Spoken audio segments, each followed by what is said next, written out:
Hi everyone, welcome to today's episode of Tech Perspectives with Prasant. Today we are going to get into JioWorld Centre. JioWorld Centre is a stunning new landmark for India, as well as a prime location for business, leisure, entertainment, and retail in the prestigious precinct of Bandra Kurla complex. This ahead of its curve building has been developed with an international design vocabulary while honoring the culture and spirit of India. It is a pioneer in technology and digital innovation.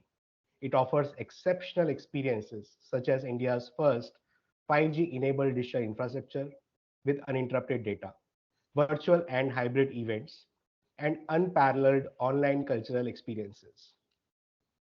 Today, I am going to host Mr. Rahul Vasu. He currently leads loyalty, analytics, and CRM for JioWorld Center. In his current role, he is responsible for setting up overall loyalty, analytics, and CRM framework for multiple lines of businesses operating within JioWorld Center ecosystem. Rahul overall has 22 years of experience in the areas of loyalty, analytics, and customer experiences. And he has been working across industry verticals like hospitality, consulting, e-commerce, and retail with leading organizations like Payback India, Flipkart Internet, and Future Group. Hi, Rahul. Hi, Prashant. It's a pleasure to speak to you today. Let's begin today's tech perspective with a background about you, and we can set the stage. Maybe you can share about your journey, how you got involved into this exciting space of loyalty, and your experiences. Sure. The pleasure is mine too, Prashant. Thank you for having me. That's an interesting question. My first tryst with loyalty probably started in 2008 with the company that I was at that point in time working. It was Sodexo, SVC, and they were entering the space of loyalty, and that was my first tryst with loyalty, to be very frank. And since then, I have been in the same domain. And to frankly tell you, I've been quite lucky because I have gotten exposure to so many industries because whether it is FMCG, whether it is retail, whether it is e-com, whether it is cement, whether it is paints, I have gotten exposure to a variety of industries during my stint, and not by the virtue of working for these companies, right? By the virtue of working for companies who used to work for these companies, right? So uh, uh yeah so I have been there. What I have always believed that the audience can be different, the design could be different, but the objectives remain the same, right? End of the day, you want to have a regular set, loyal set of customers, and the industry has evolved itself, right from iShop, iron points, I redeem points, to today, where everything is experiential, and and with the onset of chat GPT and I think we are in the midst of the next round of evolution of the industry, and it will be interesting to see how loyalty as a domain evolves itself. So yeah. Yeah, no doubt, no doubt. Nowadays, global events become the buzz of every social media platform, and they make headlines in print as well as digital media. So, absolutely, the loyalty as a space has been exciting. It has constantly reinvented itself after every few years with new technology coming in place, new demands coming in place, right? Uh, so, as an expert, do you think the global event scene is evolving from using traditional practices to now becoming a tech powered industry? Of course. You look at events that you have attended a decade back, and you look at the events today, especially when you talk about global events, right? Today, after the COVID happened, we woke up to new realities. We woke up to, virtual events. We woke up to hybrid events, right? Uh, and virtual events, who would have thought a decade back that there could be something called a virtual event? It's absolutely technologically driven industry today. And today, since I am part of an organization which also acts as a venue for some of these global events, and I get to see up close as to how technology is being leveraged. So today you have something called event management software. right? So you have hundreds of tools which help you organize, streamline your events, right from registration to ticketing to scheduling, communication with attendees. Also, I would like to add that after COVID-19 there was this increased sense of safety, right? People started thinking, a decade back we wouldn't have cared much, but today we are thinking, am I safe? Am I safe going into this space, right? And that led to the invention of contactless F&B, contactless registration, contactless everything, right? So yes, I mean, I've also seen now in the past 4 or 5, not at the very optimal level, but I see that organizers also use analytics in terms Hmm. of creating IPs for their attendees, right? And the use of technology is so far and wide. Today, people want to send out, and this is some of the requirements that we gather. People want to send out parking tickets in advance, Yeah, right? People want to send out a QR code based parking ticket in advance. People want to send out a QR code based registration in advance. People want to send out a QR code which gives access to FNB. Right. So yes, yeah, so global events additionally, virtual reality, augmented reality, right? People want to give them an experience. We recently had a car brand do a launch where they created an AR of how would you feel sitting inside the car, right? great. So instead of making hundreds of people sit on that one model that is placed on the ground, they actually created an AR where you can actually feel how it feels inside the car. So yeah, global events are going through a sea change. And I don't know whether it was, an invention of the necessity after COVID-19, but there is an increased sense of usage of technology to make it seamless. Yeah, and it feels like for a long time the events started appearing same. Every event you go would have similar elements, barring one or two uniqueness that one or two event provider will be doing. It would give similar experience from start Yeah, to end. But with technology, with COVID, I think it has been a blessing in a way, right? The of tech course, yes. adoption. Of course, yes. The tech adoption has just accelerated itself. The Yeah, industries, traditional industries, which were if I were to cite you an example in the history of my current organization, uh, there was never a culture of work from home. right. Yeah, Yeah. So and if in my past experiences, I've worked for Flipkart, I've worked for other organizations. I was quite used to working from home. yeah, yeah, So it actually made the elephants dance. Uh, absolutely. willingly or unwillingly, but yeah, it's a blessing in disguise. Yes. And I can see that people are enjoying this, though it started out of compulsion, but it has given them new avenues of creating that desired experiences, the uniqueness that we all Yes. strive for, right? Absolutely. So everything comes with its own set of challenges, right? What are the unique challenges that you're seeing in today's space as companies build customer loyalty in events? And you would also be seeing organizers overcoming those challenges. So some thoughts around that? See, the biggest challenge of creating a loyalty program in a event space is the one-time nature of the event, right? Yeah, It's a event. You have a jewelry event. It's a one-time event. I mean, unless you create an IP, but that too, the lag between two events is so high that hmm, it doesn't make sense to create a loyalty program. absolutely. What organizers I suggest do is, instead of creating a loyalty program, they create unique experiences. Like for Hmm, example, and you and me are both in this industry for long time, we both have our own preferences of the kind of events that we attend. It right. could be the nature, it could be the content, it could be the kind of attendees, it could be the venue, it could be the ease, it could be the affordability, anything, right? But we have our own preferences. And I think organizers creating a loyalty program in an event industry for the attendees is a long shot. I have not heard of it.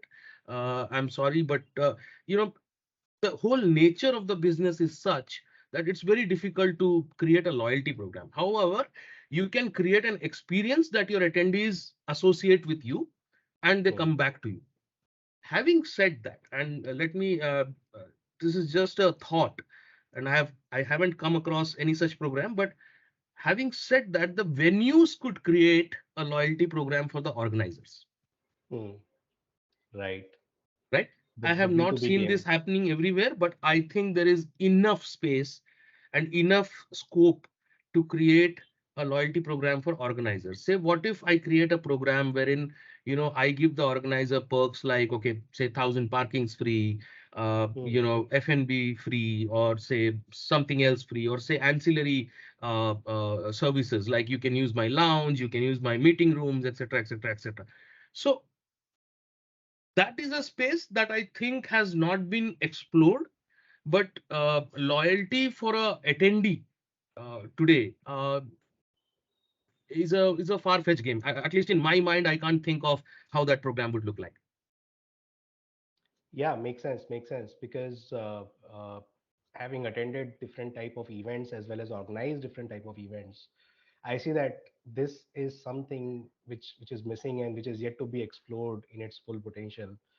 It could be the next phase of innovation which we'll see in times to come in this space. But yeah, you've hit the nail on its head. Yeah. So you talked about attendees, right? That is very interesting point. So yes, there is everything in the events for multiple people, those who are organizing, those who are on the stage for various reasons, but there is a significant chunk that makes event possible, and that is attendees. uh, Giving parking tickets and F&Bs and food is something which is very standard across the events. So do you see anything happening on attendee experience which is out of the box and unique? Like I said, right? I mean, like I just mentioned, that we may have our own preferences as to what is the kind of Hmm. events that we want to, right? And let's start with very practical, down to earth, reasons. What is the first experience you have when you go to attend an event? What is the first interaction, even not with the organizer, that you have? Is parking. Parking. Big one in Mumbai, right? I mean, Yeah, you're going to an event, you think about whether I should drive or take a driver depending on where is parking available, right? biggest challenge. Yes. Yes. And then you come to the venue. Now, I'm sure you have been to venues where it is completely chaos, Yes. right? You don't have enough signages, you don't know where F&B is, you don't know where registration is happening, you don't know where the restrooms are, there is no signages. So the Hmm. overall experience determines whether I want to invest that kind of money to attend your event or not, right? If I know that, okay, I know this venue, I'll go here, I'll get parking, there are enough signages, I will, guide my through way through, and I will have no hassles attending this event, I will not think twice. But if I have to Yeah. think, where will I park? Where will I get my, how would I find my way? What will happen? Then it becomes really difficult for me to basically convince myself to attend that event, right? Absolutely. And here, if you notice, what I'm sacrificing is the content, Yeah. Absolutely. Valid point. right? Because end of the day, I am sacrificing content for the sake of experience that I want. Hmm. That's And if profound. I Yeah. am ready to do it, you now understand the importance of how a well managed venue plays the role in making your event successful.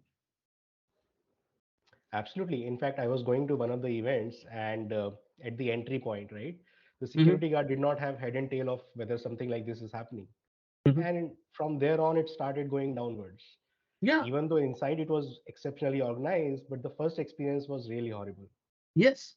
And in cities like Delhi and Mumbai, where parking is a big challenge, road traffic is a huge problem, you're like, come on, I don't want it. This is the last thing I want in my experience. Yeah, the AC is not working. The AC is not in optimal, temperatures. This and that's my problem, right? That's what I seriously want to underline. A attendee today is ready to sacrifice top class content if it is not coupled with a good experience. Yeah, yeah, absolutely. Hassle is the last thing that anybody wants in today's fast track life. Yeah. So yes, like you said, venues, and I think venues do play a big role in terms of how attendees are treating events with. Um, and also about design, right? Design of the event. By design I don't mean the layout or how you have curated your event. That's of course the organizers prerogative. By design I mean the venue should be ready to work with the organizer as a partner and not as a customer. Yeah, that is the minimum expectation that any organizer would have. Right. Because So you are a specialist. The event place is the specialist of running the event, not the organizer. Organizer is already handling several hassles, bringing people, making sure that they come, they arrange the uh, right kind of event setup is done. People are invited for speaking and all that. If they have to do the event organization also, then it's like they could do it in their premise itself. of course, So of course, and there's a very thin line, right, where you decide I'm the venue or I'm the organizer, right? But absolutely. if you can manage that thin line and work with the organizer, I think that is where venues would start defining or deciding how the events would happen. Yeah. So this brings me to a question that I've been waiting to ask, right? Technology is a key enabler in today's environment, and you handle the spectrum, so loyalty and analytics and CRM.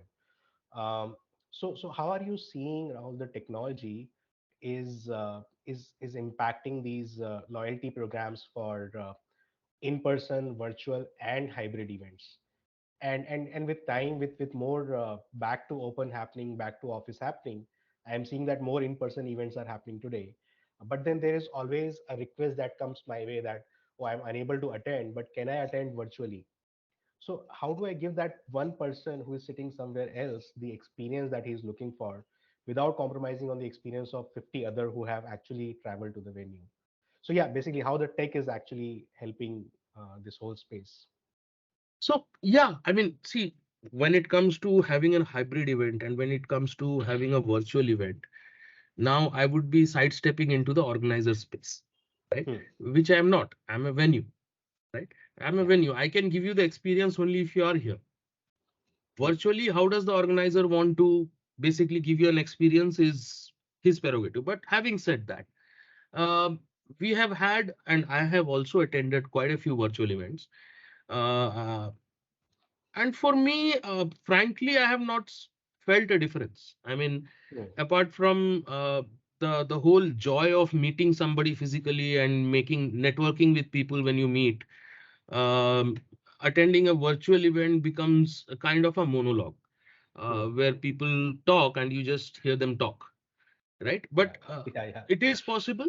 Yeah, the experience part of it, it's a little difficult. Now, when it comes to loyalty, right? Customer loyalty. So, I mean, when I had started out, loyalty was very transactional.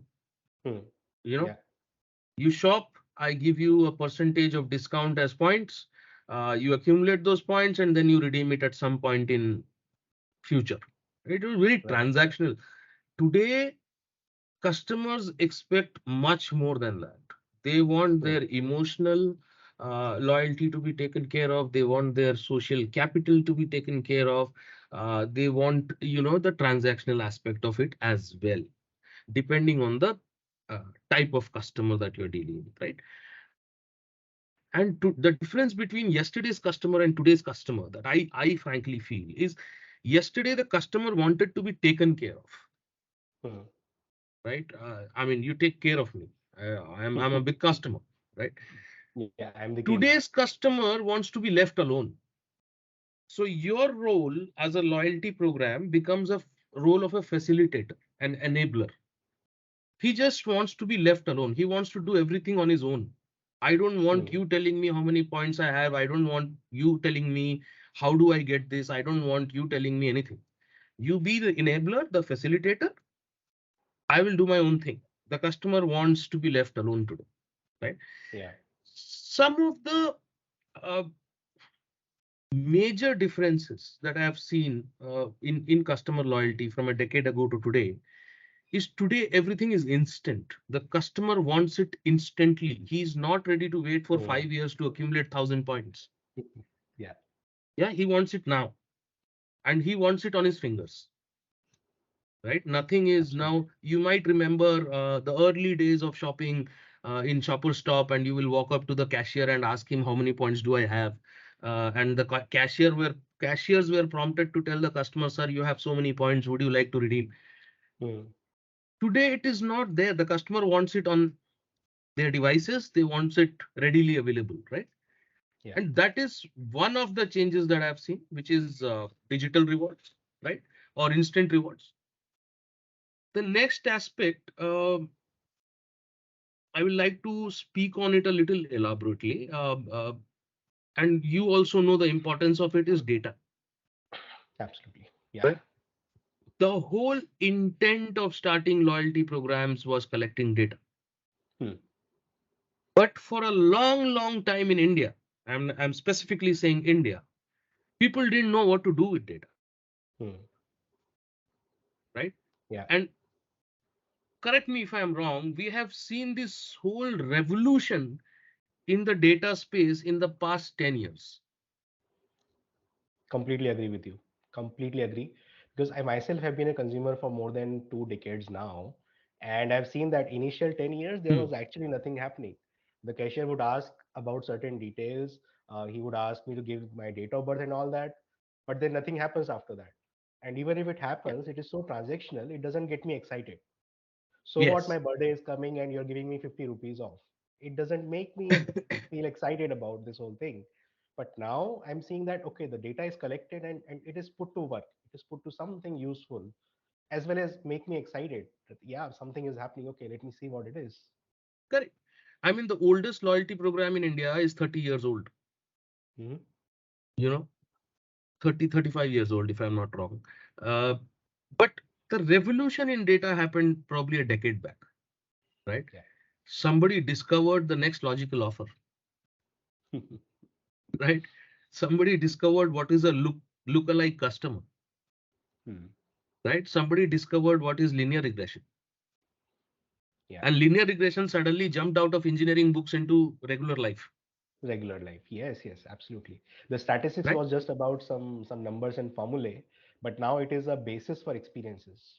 I mean, whenever I meet, especially college students, and they ask me, Hmm. sir, how do we start in data? I tell them, go to Netflix, watch The Great Hack. Hmm. Yeah, amazing one. Yeah. At one point, allegedly, they had 108 data points on every single individual in US. And Hmm. allegedly, of course, they then, you know, kind of influenced a presidential election. That is the power of data, Yeah, yeah. right? So in economics, there is So a I concept always now. suggest whenever I meet college students that you should start by watching that docu-series. That is how you will start respecting the power of data, right? Absolutely, absolutely. I in one of the organizations, very interesting. I worked for, and this is a brick and mortar retail company. We had 27 data points on each loyalty customer that we had. Okay. Okay, and this helped us to create clusters of customer, right? Like early Hmm. adopters, Hmm. salary cycle buyers, fashionistas, brand Wow. loyals, discount hunters, full basket buyers, couple with kids, health conscious. So as a marketing head managing a P&L, I had the flexibility of talking to a specific cluster of people Yes. rather than throwing my net wide and then expecting some fish to fall in. Hmm. And And it making it more relevant and meaningful also, right? yes, and for the customer who's receiving it, Hmm. there is this lady who I know is buying folic acid every Hmm. month for the So, past 6 months. so you The know the next journey. 3 months, I want to send her kids clothing, Yeah. Yeah. right? And that's how relevant marketing communication happen. Hmm. The third thing that I see is gamification. Oh yes, absolutely. Loyalty programs today should seriously think about gamification. And I have a confession to make. For for weeks I have logged into Amazon every day just to play their daily game, I did that so many times. You're and not ended up alone. buying something as well. And Yeah. it's such a strong tool. I mean, people are not thinking deep enough. If you think deep enough, if there is a behavior you want to drive, if there is a certain action you want to drive through your customer, gamification is such an important tool. And I think Amazon has aced it, Hmm. in terms of getting their customers to log on to their app every day. I mean, that should Yeah. be the motto of any app. I mean, customers should come back to my app every single day, right? And it also aligns with their strategy, right? Nowadays, when you see they are advertising around, uh, what did you buy from Amazon? Oh, only this. So this is like, buy small Yeah, things from us. We yeah, are not for festival shopping.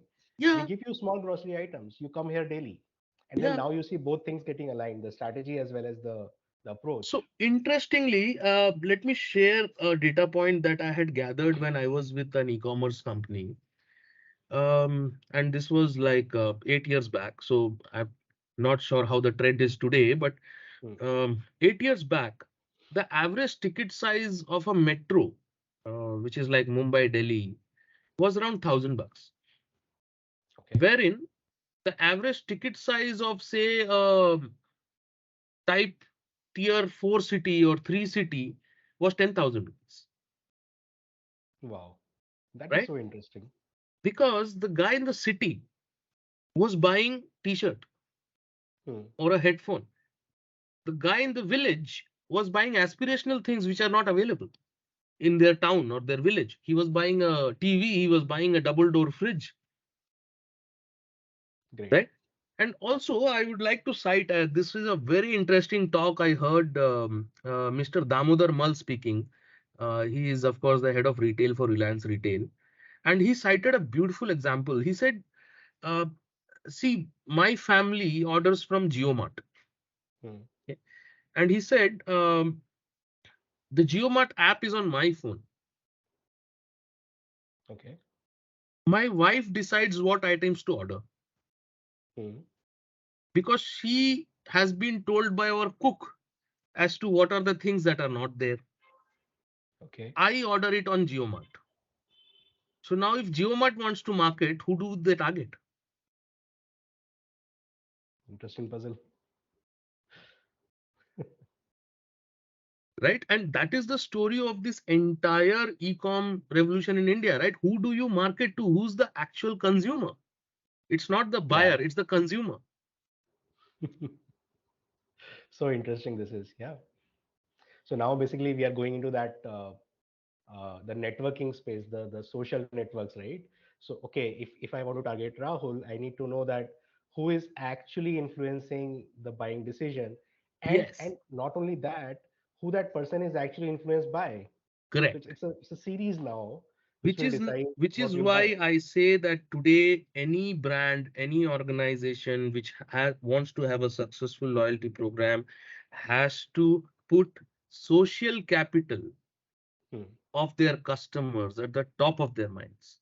And by Yeah. social capital, I mean understanding what are the factors that influence the buyer, Hmm. Yeah. right? So if you walk into a small supermarket, you know, uh, I'm saying these things exist. It's just that it's not been tabulated, it's not been documented. Hmm. If you walk into a small supermarket, you will see the milk is always at the last. Yeah. You walk through various aisles to get to milk. It's by design. You will struggle finding oil, right? The chocolates or knickknacks are always at the lowest shelf Easy to pick. because that's the height their target audience is of, Yeah. right? So today, I think apart from all this, right? Like I said, it has to be relevant, it has to be personalized, it has to be data driven, it has to be, you should have gamification, you should have mobile integration. Apart from this, it's very important that you understand what is the social capital of your customer. Hmm. And Yeah, that is what I think will make, any loyalty program successful in today's era. absolutely. So, in fact, I would like to tie it back to the economics concept, right? The tastes and preferences. Mhm. For decades and decades, professors have been teaching the importance of taste and preferences. But whenever somebody would ask them in class that, okay, I understood that there is an importance of taste and preference, but how do I deploy it in my business? They probably did not have a solid answer. But now with technology, you can actually target that one person. The segment of one is possible today. The Yes, taste and preference of one is possible today. Earlier it was yes. like cluster, but now you know exactly that which brand, which type, and when a person is going to like and need and not feel offended by. So let me cite you an example. One of my previous organizations, we used to have these regions, Hmm. east, west, north, south, and this is one of the regions, west, if I'm not mistaken. They came to us and they said that we are always failing to meet our numbers, and can you do something about us? Hmm. So we said, okay, let's look at data, you Yeah. and we started looking at the data. So 300 stores, 300 odd stores in that region, right? Um, we realized that each store had a unique problem, right? So some stores, new acquisition of new data was not happening. Hmm. Some stores, repeat was not happening. Some stores, people were not buying full basket. Some stores, there was a problem with frequency. I mean, how many times does a customer come to the store? Yeah. Some of the stores had a lower average bill value than other stores. And we created a plan which was 300 different plans for each store, right? Nice. So say we realize that the store doesn't have is has a lower AVB. We started Hmm. incentivizing customers to spend higher. Yeah.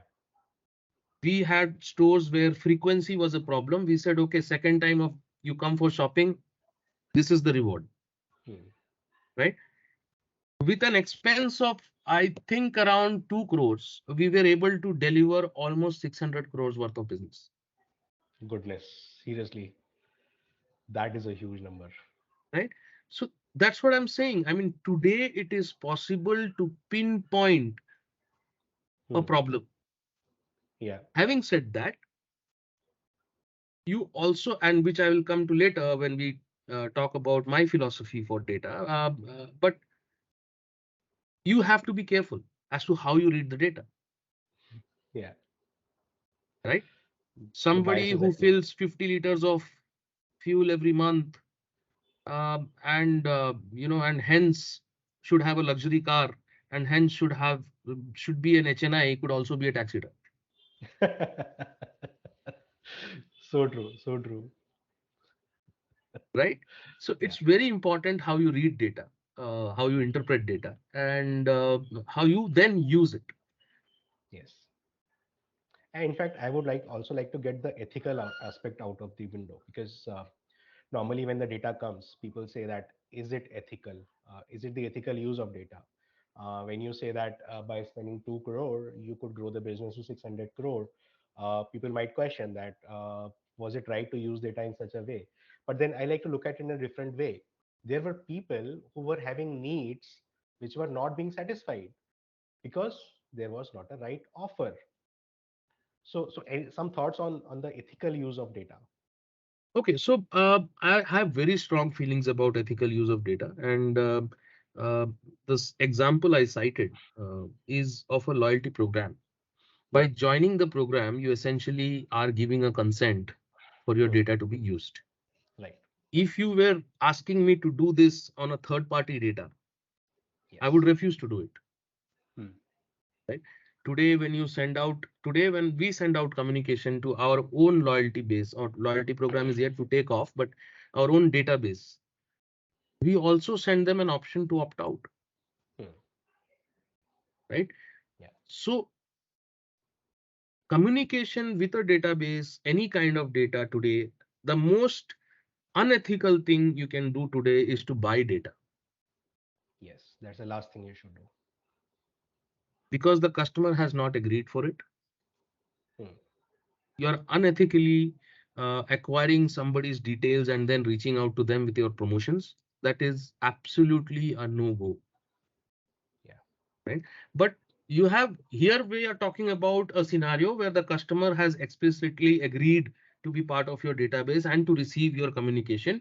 From an ethics point of view, you should always ensure that you add that one line which says, if you do not wish to be communicated, kindly unsubscribe. You should give that choice of power to the customer. And I would also add to that, Rahul, that there were buyers waiting to be discovered. If you had not used this data, they would not have found the product they needed to make their lives better. Winning a business of 600 crores simply tells me that there was a need. Nobody was giving them that right next step in their buying journey. They would probably be struggling, they were not able to find the right product, but because of this you could help them discover the things that they needed. So in a way this helped them in their Hmm, buying journey, and hmm. probably they could see exactly in front of their eyes, oh, this is what I needed, versus if they had to figure out where to go, how to find what price, it would have taken a lot longer for them, so you save their time as well. So this is a right use as well. So let me add one example to this. There's this, we used to have a store in Malad in Mumbai, and which was experiencing sudden fall of footfalls. Hmm. Customers were not coming to that store. And we looked at data, we couldn't figure anything. I mean, everything was normal. Why did customers stop coming? Hmm. And I'm taking you a little away from what we are discussing, right? Right. Little away. That's how I think pragmatic you have to be, Hmm. right? So we looked at everything. There is nothing wrong with the data, and customers are still not coming. What we realized was there was metro work happening in front of the store. Okay. So to come to the store, the customers had to take a 3.5 kilometer detour. Okay. And that's a deterrent. And so the customer chose to go somewhere else, Hmm. right? What we did was we quickly tied up with one of the cab aggregators Okay. and we said 50 rupees. Come to the store, the cashier will book your cab back. 50 rupees. So innovative that is, and so helpful that is. That helped. Hmm. So all I'm saying is, though we spoke at length about data, I am saying is when you are a consumer person, you have to be a little pragmatic. Yeah. There could be factors which the data won't be able to tell you. Hmm. So you'll have to look at factors. Eyes on the ground kind of Eyes on the business ground, leader you right? have to be. Today I know that Delhi buys usually Delhi stores you keep a rice bag of 5 kgs, Hmm. where in Hyderabad you keep a bag of 20 kgs. That's how consumption is. Yeah. That's great. That's great. So we talked a lot about loyalty and rewards, etc. in Indian context. When I talk to somebody in banking, finance, and fintech, what I hear is India is leading in fintech. We have always been ahead of the curve because we had to be ahead of fraudsters. So chip and pin and all sort of securities were deployed in India first. So when it comes to loyalty program, how is the global scene looking like? Uh, do you see that they are See, having some every good? region, yeah, every region in the world is different, Hmm. right? Like you land in Germany today, every citizen knows about payback, Okay. and payback is a loyalty program, Right. right? Every citizen today knows about payback in Germany. Hmm. every citizen, because anything that they do, they fill fuel, they go to college, they take the bus, they take the train, they eat, they buy clothes, everything is associated with payback. So they understand payback, right?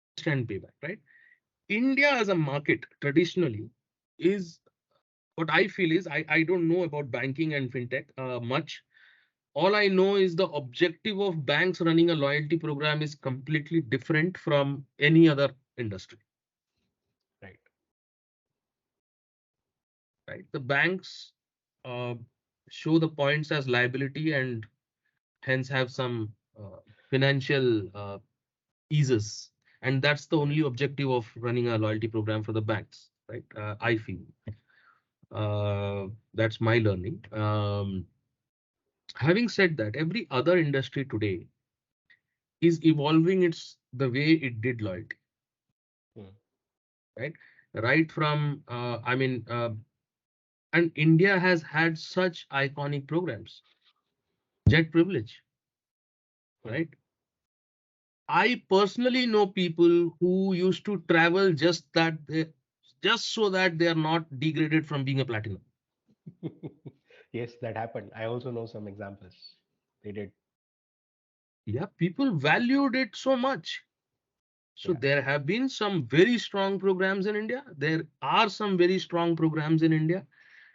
Globally, how we look at loyalty is very different from how we look at it in India.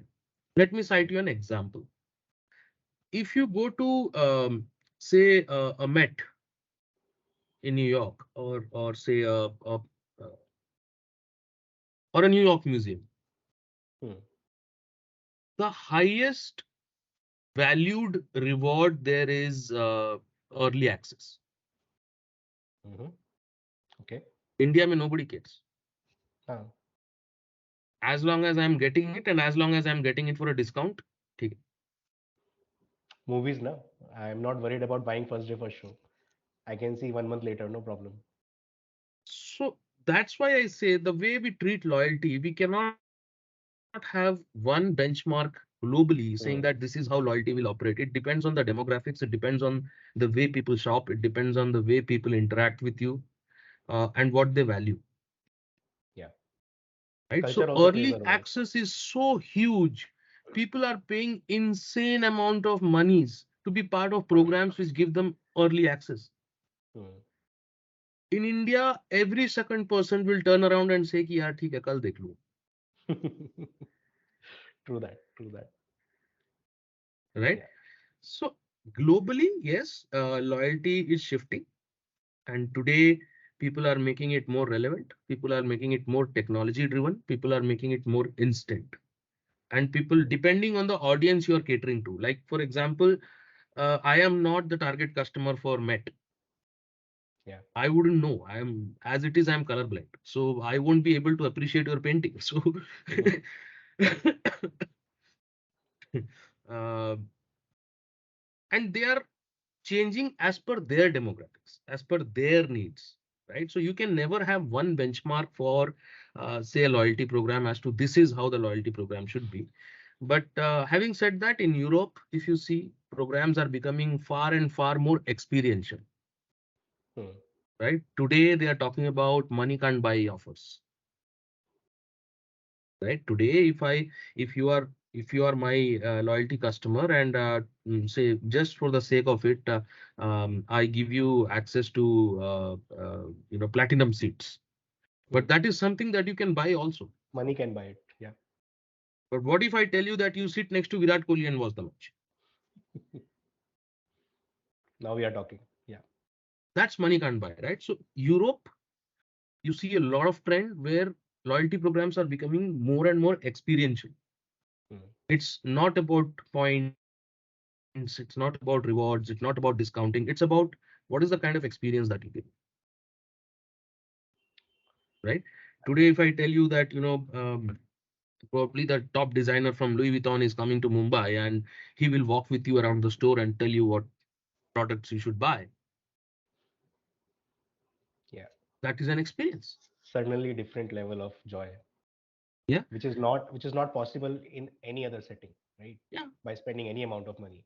Yeah, so money can't buy experiences. And today, what I see a trend across the world is the diminishing of free loyalty programs.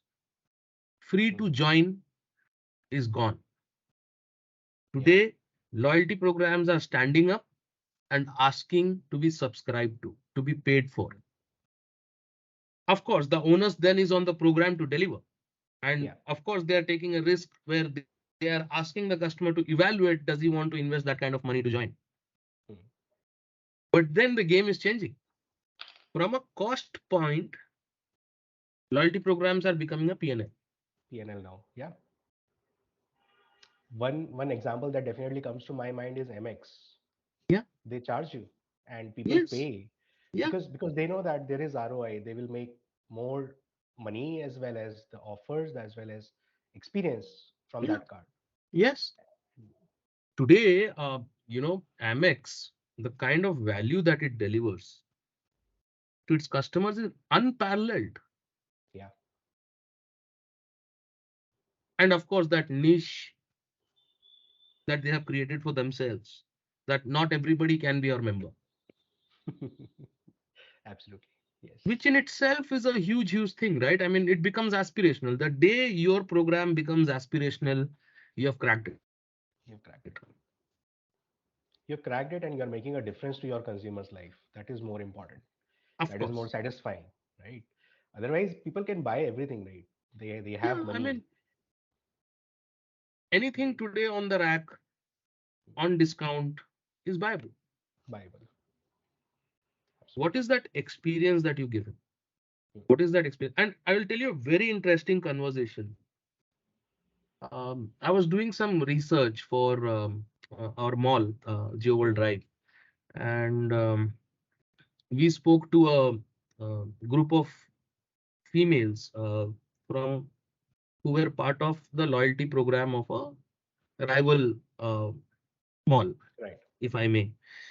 So, and I asked them that what is it that you like about the loyalty program? Hmm.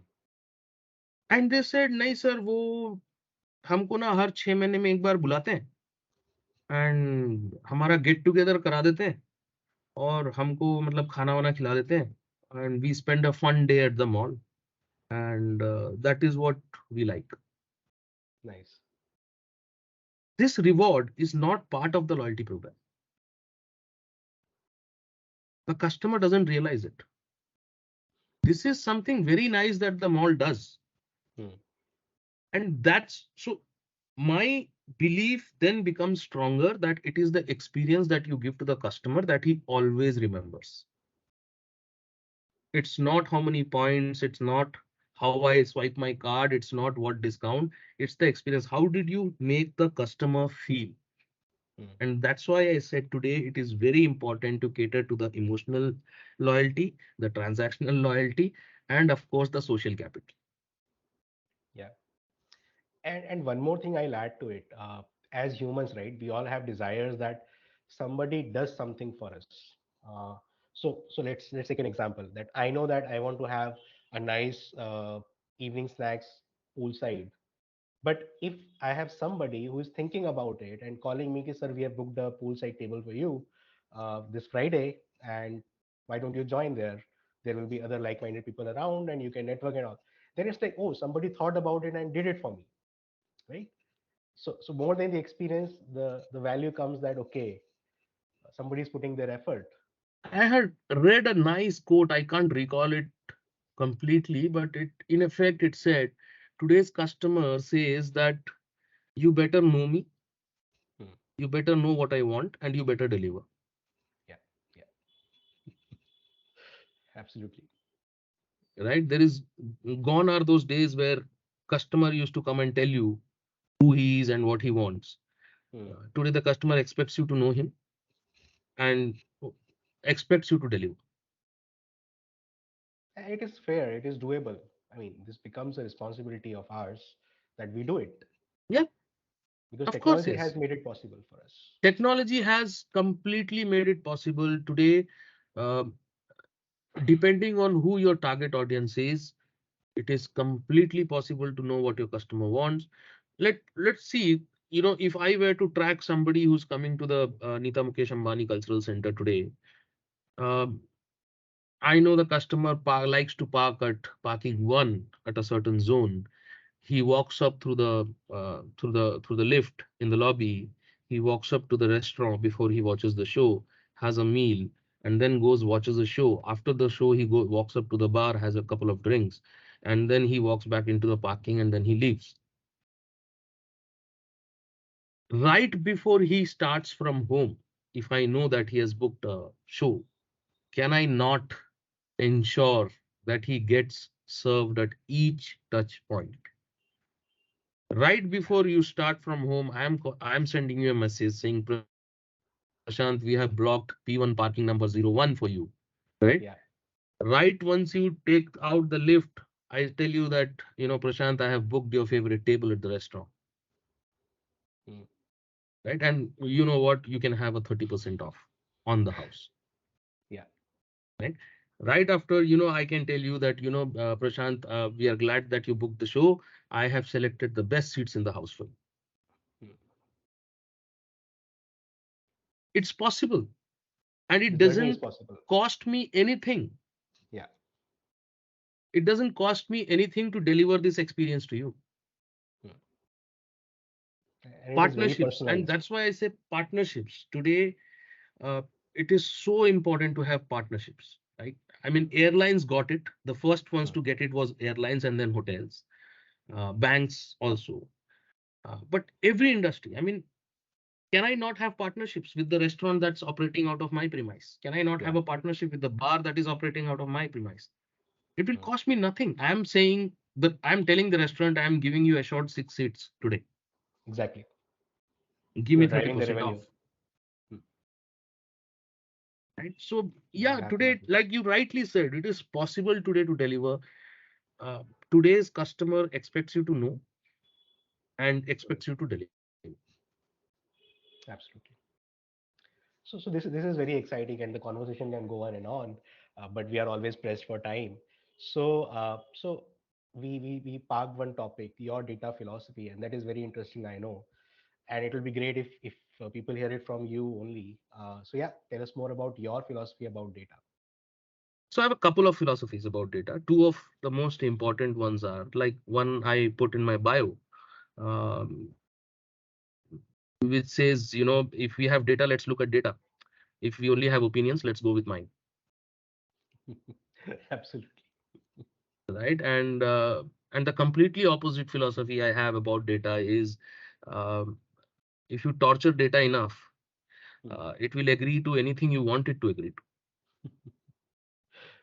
Right. Right. So the balance is somewhere in between, I think. Whether while you should always have a data based decision making. But like I cited the example of the store in Malad, sometimes the data doesn't tell you everything. Yeah. So don't torture the data for it to agree to what you want it to agree to. But yes, you should always have data back of your mind when you make a decision. Yeah. Absolutely. So there was a little break in the last line. So if you could please repeat, and I'll edit this part out. So I said, you should always have data at the forefront when you are making decisions. However, the line is the condition is that you should not torture it enough for it to agree to anything you want it to agree to. Like in example, I told you about the story of the Malad store, where data wouldn't have helped. It actually took people to go there and have a look on the ground.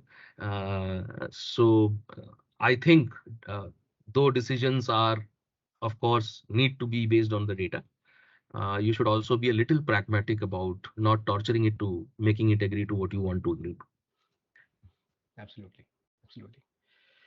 So yeah, this was an exciting conversation. I got to discover a lot of aspect about loyalty and how analytics and data can actually give you the experiences of today and tomorrow, and how important it is to actually stop living in the past, come to present, and think about the future of rewarding your customers. because we all know that customer is the reason we are. And if we don't serve them well, we are probably missing out. We are probably not doing justice to our own roles. So pleasure speaking with you, Rahul. It was so exciting conversation, and thank you for giving me your time today. Thanks a lot, Prashant. Thanks a lot for having me. Thank you.